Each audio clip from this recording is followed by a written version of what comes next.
एक बाइक वाले को एक ट्रक वाले ने डीसी कार्यालय रियासी के बाहर टक्कर मारी है।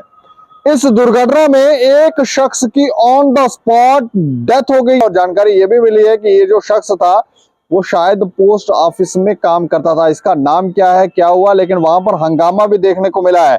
जानकारियां ये भी मिली है कि वहां पर समय पर एम्बुलेंस वहां पर नहीं पहुंची, जिससे लोग जो थे वो वहां पर काफी खफा खफा दिखे, विरोध करते हुए भी वहां पर दिखे। तो मामला हैरान करने वाला, ऑन द स्पॉट शख्स की इस दुर्घटना में मौत हो गई है।